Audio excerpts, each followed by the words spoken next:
everyone. Welcome to Study Medha NEET 2022 lecture 3।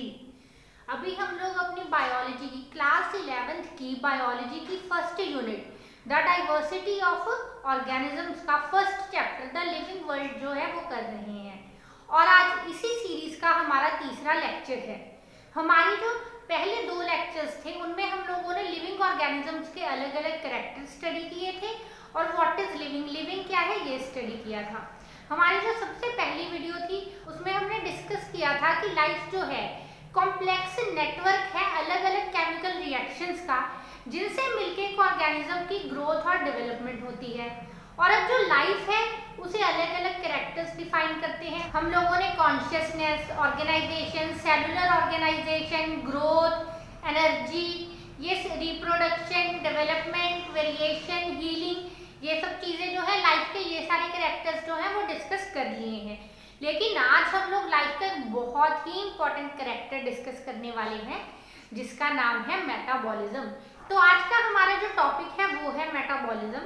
लेकिन इस topic को शुरू करने से पहले मैं चाहूंगी कि आप हमारे चैनल स्टडी मेधा एकेडमी को सब्सक्राइब जरूर करें ताकि आपको ऐसी ही और यूजफुल वीडियोस हमेशा मिलती रहे। हमारे चैनल पे आप लोगों को मिलती है मोटिवेशनल वीडियो, स्टडी मटेरियल और सबसे अच्छे ऑनलाइन लेक्चर। तो इसीलिए स्टडी मेधा एकेडमी को सब्सक्राइब जरूर करें। तो आज का हमारा टॉपिक है मेटाबॉलिज्म।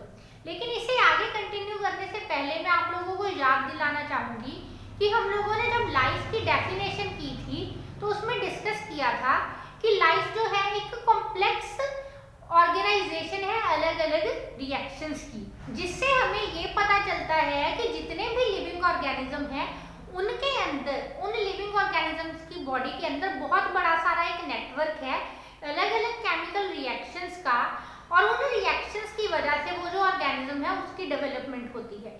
जितने भी लाइफ के कैरेक्टर हैं जैसे कि growth, reproduction, movement, repairing, healing, cellular organisation, life के जितने भी कैरेक्टर हैं, जितने भी लाइफ के रिएक्शंस हैं वो सारे जो होते हैं that occurs due to metabolism. तो इससे हमें ये पता चलता है कि metabolism the sum total of all chemical reactions, वो सारे के सारे chemical reactions that are occurring in an organism.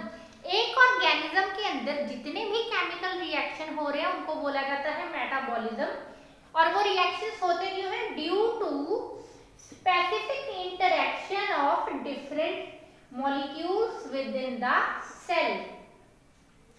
देखिए हमारे जो लिविंग सेल्स हैं असल में ये अलग अलग मॉलिक्यूल से मिलकर बने हैं। देखिए जितनी भी लाइफ है ना ये बनी है सारी की सारी केमिकल मॉलिक्यूल से, अलग अलग एलिमेंट से।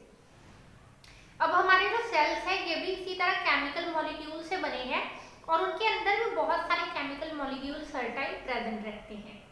तो वो जो केमिकल मॉलिक्यूल्स हैं वो हर टाइम आपस में स्पेसिफिक खास इंटरेक्शंस करते रहते हैं। तो इस वजह से इन्हीं रिएक्शंस की वजह से जो ऑर्गेनिज्म है वो लिविंग है और दूसरी चीजें नॉन लिविंग है। तो उन रिएक्शंस के हमारे लिविंग सेल के अंदर जितने भी रिएक्शन हो रहे हैं उन रिएक्शंस को बोला जाता है मेटाबॉलिज्म। तो आप लोग समझ गए ना कि हमारी बॉडी के अंदर जितने भी केमिकल रिएक्शंस हो जिनकी वजह से हमारी लिविंग स्टेट जो है मेंटेन है उसे बोला जाता है मेटाबॉलिज्म। देखिए अगर अभी हम लोग बात करें तो हमें पता चलता है कि मेटाबॉलिज्म ही वो चीज है जिसने लिविंग ऑर्गेनिजम्स को नॉन लिविंग थिंग से अलग करके रखा है। तो अब इससे हमें पता लगता है कि मेटाबॉलिज्म से होती है लिविंग।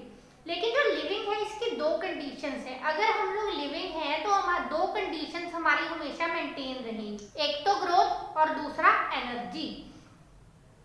हमारी हर समय जो ग्रोथ एंड रिपेयर होती रहेगी। देखिए पहले हम छोटे थे तो हमारी बॉडी की ग्रोथ किस तरह हो रही थी? हमारी हाइट बढ़ी, वजन बढ़ा, हमारी बॉडी पार्ट्स में चेंजेस आ गए, तो वो ग्रोथ थी।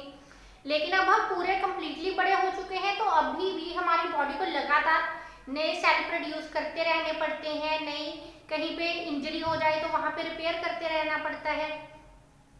तो इस तरह से ग्रोथ एंड रिपेयर ये जो है ये एक लाइफ की नेसेसरी कंडीशन है। कोई ऑर्गेनिज्म तभी लिविंग रह पाएगा, तभी जिंदा रहेगा अगर उसकी बॉडी ग्रो और रिपेयर करेगी। और दूसरी सबसे बड़ी चीज है एनर्जी। हमारी बॉडी ग्रो भी तभी करेगी, रिपेयर भी तभी करेगी अगर उसके पास एनर्जी होगी इन कामों को करने के लिए। तो अब इन्हीं दो कंडीशंस के बेसिस पे जो मेटाबॉलिज्म है वो भी दो तरह का है, एक है एनाबॉलिज्म और एक है कैटाबॉलिज्म। अब जो एनाबॉलिज्म है, एनाबॉलिज्म को कंस्ट्रक्टिव मेटाबॉलिज्म ही बोला जाता है, ठीक है। एनाबॉलिज्म इज कंस्ट्रक्टिव मेटाबॉलिज्म, और जो कैटाबॉलिज्म है इसको डिस्ट्रक्टिव मेटाबॉलिज्म बोला जाता है। उसकी वजह ये है कि जो एनाबॉलिज्म है, एनाबॉलिज्म में नए जो जितने भी हमारी बॉडी को नए कंपाउंड्स की जरूरत होती है उनका सिंथेसिस होता है, ठीक है। जो एनाबॉलिज्म है इसमें हमारी बॉडी को जितने भी नए मॉलिक्यूल्स की जरूरत हो उनके सिंथेसिस के प्रोसेस को बोला जाता है एनाबॉलिज्म। और जो कैटाबॉलिज्म है इसे डिस्ट्रक्टिव मेटाबॉलिज्म इसलिए बोला जाता है क्योंकि हमारी बॉडी को जो कांस्टेंट एनर्जी चाहिए, ठीक है, हमारी बॉडी को झट से जो एनर्जी की जरूरत है ना, उसके लिए जो मॉलिक्यूल्स का ब्रेक डाउन करना पड़ता है, that happens with the help of catabolism. तो अब इससे आपको एक बहुत बड़ा अंतर पता चलता है कैटाबॉलिज्म और एनाबॉलिज्म में, वो ये कि जो कैटाबॉलिज्म है इसमें मॉलिक्यूल्स का ब्रेक डाउन होता है एनर्जी झट से प्रोड्यूस करने के लिए, और जो एनाबॉलिज्म है इसमें मॉलिक्यूल्स फॉर्म होते हैं एनर्जी स्टोर करने के लिए। So this is the main difference between catabolism and anabolism. Catabolism produces instant energy and anabolism stores energy.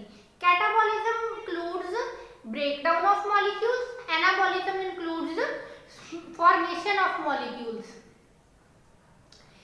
In catabolism, potential energy is converted into kinetic energy. In anabolism, kinetic energy is converted into potential energy so that our body can use it on later. तो ये हैं दो type of metabolism, catabolism और anabolism.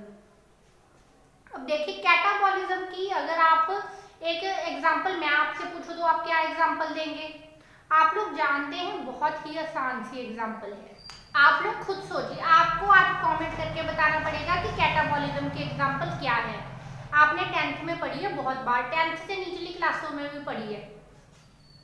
आप सोच के बता सकते हैं कि ऐसा कौन सा ऑर्गेनिज्म है या ऐसा कौन सा प्रोसेस है जिसमें जो ऑर्गेनिज्म है उसमें मॉलिक्यूल्स का ब्रेक डाउन होके एनर्जी फॉर्म होती है।